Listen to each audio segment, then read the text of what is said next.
den, představila bych vám MIG-MAG hořák s dálkovým ovládáním pro svářečky Alpha In, Pegas a Axe. Hořák Parker 250 Digimig. Na hořáku máme tlačítko Up-Down, funkční tlačítko a tlačítko na uzamčení nebo otevření Up and Down. Dále zde máme displej a diodu, která značí uzamčení nebo otevření tlačítka Up and Down. V manuálním režimu měníme rychlost posuvu drátu a po zmáčknutí funkčního tlačítka měníme velikost napětí. V synergickém režimu stroje můžeme nastavovat podle ampér, rychlosti posuvu drátu, tloušťky materiálu a dané hodnoty můžeme vidět na displeji stroje a na displeji hořáku.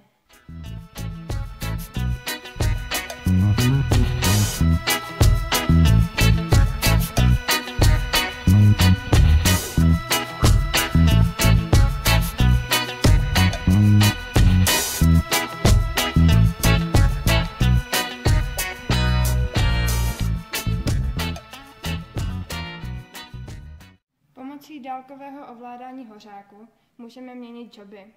Nejprve je potřeba si alespoň 2 joby uložit. Řekneme, že první bude 200 A a jedničku podržíme na další dobu, tím se to uloží. Druhý job bude, dejme tomu, 159 A, zmáčkneme na další dobu 2 a tím se to uloží. Následně je potřeba stroj přepnout do režimu měnění jobu.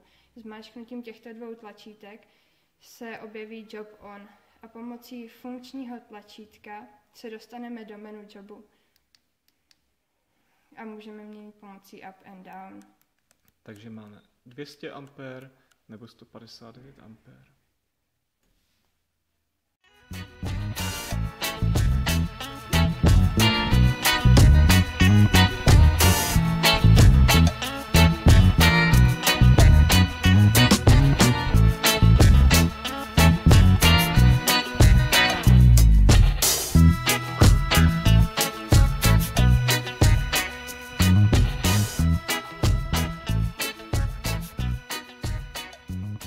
Na svařovacím hořáku Parker si při svařování vypnuta tlačítka Up-Down.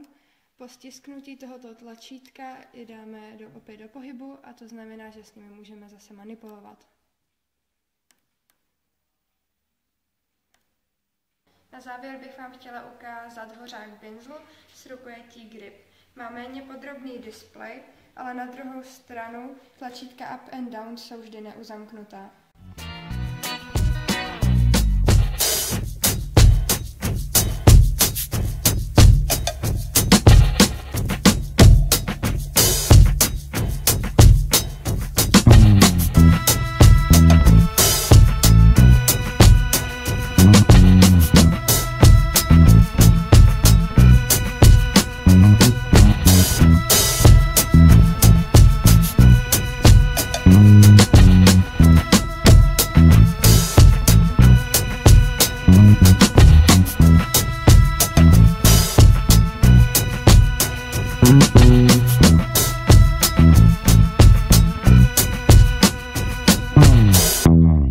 To znamená, že při svařování s tím zase můžeme manipulovat s tím prostě, nevím, to řekneš jak úplně.